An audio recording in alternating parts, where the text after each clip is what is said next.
Abrahamic religions, Christianity, Islam, Judaism, are all built upon the fundamental notion of judgment.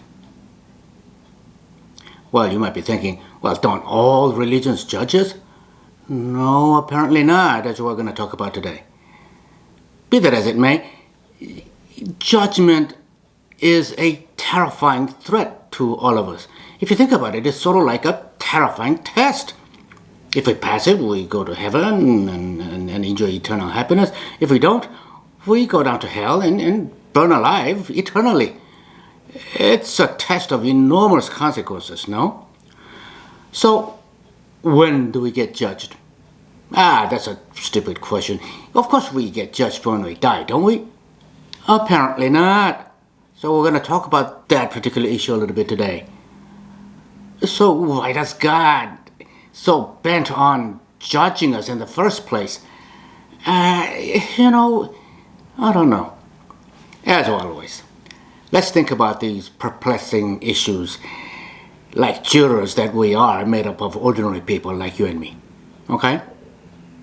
Fellow discombobulated, disconcerted, and befuddled average people lost in our spiritual journeys. Welcome to Average Man's Spiritual Quest.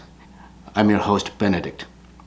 If you enjoy talking about our confusions on this channel, please don't forget to subscribe and hit the like and notification buttons. So the first question is, when do we get judged? Well, Christianity has two schools of thought. One, we get judged when we die. Two, we get judged at the time of the second coming of Jesus Christ. The first is called particular judgment. The second is called general judgment. Theology talk. Now, Catholics and Eastern Orthodox Church combine both of them. So when we die, we get the particular judgment, and if we pass it, we go to heaven. If we don't, we go to hell, or we are sent to the purgatory. You can sort of think of it like a midterm exam. And at the time of the second coming of Jesus Christ, we get the final test, the general judgment. And at the time of the final test, guess what happens? Our physical bodies are resurrected. That's a little bit difficult to imagine for ordinary people like you and me. Suppose I lived 1300 years ago and died. And I was judged the first time around. And I was lucky and went to heaven and enjoyed heavenly life for 1300 years. And as it turns out, Jesus is coming down again, the second coming, next year. So why do we have to go through the second test? What's the sense in it? Why not just stay in heaven? Maybe it is possible for people to sin even in heaven and they need to be judged again. Well, if we pass the second test, do we take our body, now that we have our body again, back to heaven? Or do we discard our old body once more and go to heaven? I don't know. Whatever the case, why go through all this monumental, profound miracle of bringing back the atoms of our long dead body from 1300 years ago? From the guts of fishes in the ocean, maybe from the vermin-infested Amazon basin, maybe, and reassemble them into our body from 1300 years ago, complete with tapeworms in it, malnutrition, bad teeth, and even leprosy germs. Does all this make sense? Why do all that for this testing procedure, if there is one? But Lutherans say that there's only one last judgment, so that you bypass the problem of the particular judgment. But we still have all the same problems that we've been talking about as you do with the Catholic and Eastern Orthodox positions, don't we? Either way, The whole scheme has a big logistical problem, doesn't it? Meaning, what do souls do during those 1300 years?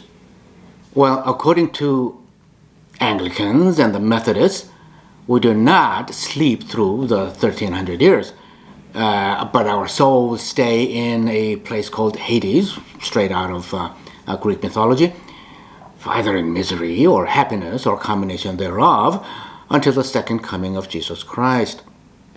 So, which is it? If the church doesn't know, how in the world are we ordinary people supposed to know? And do something about preparing ourselves for the judgment, the test.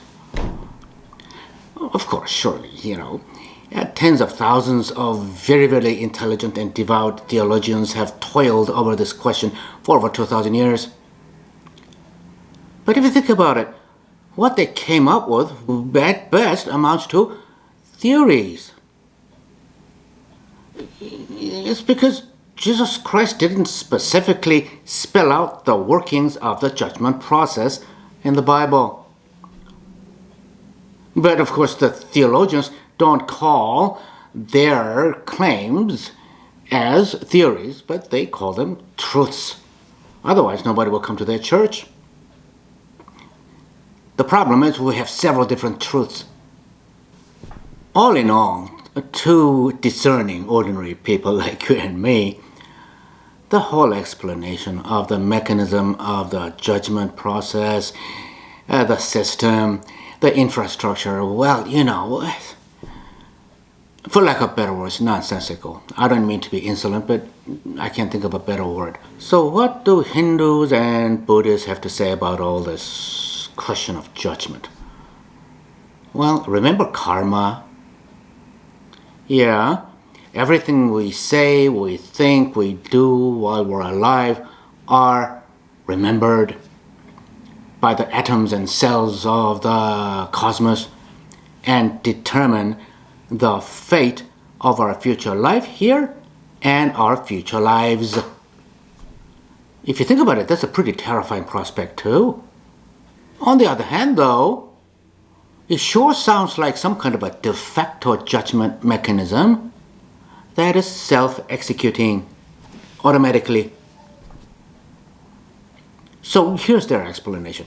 Call it the natural law or natural system of the cosmos in all its dimensions, which itself, by the way, is a form of consciousness, ultimately full of love and warmth and happiness. And we want to be absorbed back into this cosmic consciousness by reaching a certain level of purification, if you will, by reaching transcendental enlightenment through tireless and intense multi-lifelong meditations and efforts and living moral lives. And then you have the New Age religion people and the Theosophy people. They go one step further. They flat out say, as far as I could tell, that there's no such thing as judgment. The universal consciousness, call it Jesus, call it God, call it Yahweh, whatever you want to call it, that the universal consciousness is not in the business of judging anybody. Of course, then the question is, what are we doing here? And their explanation is, we go through these lives. Samsara, it's the same thing from Hinduism and Buddhism. We go through many different lives to learn life lessons so that our souls can evolve to a certain perfection, a certain enlightenment, if you will, thus making it possible for our souls to be reabsorbed and become one and the same with the cosmic spirit. If you think about it, this sounds very much like Hinduism and Buddhism, the latter part of it at least. So what should we average people make of all these different explanations? Is there judgment or is there no judgment? If there is judgment, what in the world is the mechanism? How does it work? Well, one thing we can do, I suppose, is to simply blindly believe by trusting the church, which tells us how it is. Well, that's not necessarily bad if you think about it. as long as you don't discriminate and persecute other beliefs. Because it keeps you from misbehaving, keep you close to God, and keep you moral in the eyes of God. So that's not a bad thing at all. Still, I can't shake off this feeling that there are fundamental, logical, commonsensical inconsistencies. For lack of better words, I'm not trying to be mean, just for lack of better words, nonsensical. Let's think about some of these problems. Take Christianity, for example. The first problem is this. If there is judgment, then life is but a big, terrifying test that we've been talking about, with incalculable consequences, like burning alive for eternity, okay? But here's the problem. We're not even told that we're taking this terrifying test. Well, for those of us who are outside of the Abrahamic religions. And that's not fair. Shouldn't we be at least told irrevocably, clearly, that we're taking a lifelong test if we're going to be judged by it?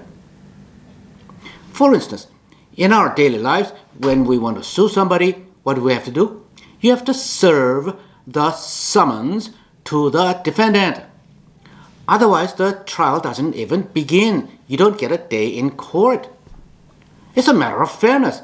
You have to let the guy know before a judgment is entered against that dude. Now, when even we humans take notice so fundamental to our notion of fairness, why doesn't God? Second big inconsistency in my mind is something like this. If there has to be judgment, then ergo necessarily it means that we, God's creations, are not perfect. That's why we need to be judged. Well, if God made us imperfect by mistake, then it follows that God is not omnipotent. Big problem. On the other hand, if God made us imperfect by design, on purpose, then it is not our fault, is it? What right does God have to judge us? No, I'm not discussing all these things out of spite, nor do I want to embarrass the church. I love the Catholic Church, just as did early 20th century Spanish philosopher and atheist Jorge Santayana, my favorite philosopher. He taught at Harvard. And I'm not even an atheist. But these insoluble, unsolvable questions, born out of the Christian dogma about judgment, saddens me and frustrates me. And over the years, I've heard all of the arguments by Christian apologetics. You know, those people who defend Christian faith and the rationale for it. But none of them ever overcame the problems that we've been talking about, at least not to my satisfaction.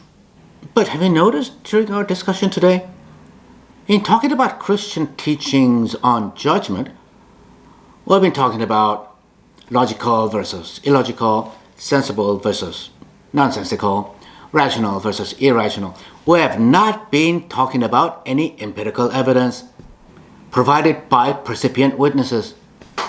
Not a very satisfactory state of affairs. So what I would love to see happen is this. We, ordinary people, participate as jurors in a grand trial. A grand trial on the question of the existence of God's judgment and the workings of that judgment process. By pitting the claims of alleged percipient witnesses from the Abrahamic religions on the one hand, and from the other religions on the other. Of course, both sides represented by the best trial lawyers in the world. If you were sitting as a juror in such a trial, how do you think you would decide on this question of judgment? Thank you very much. I'll talk to you next time.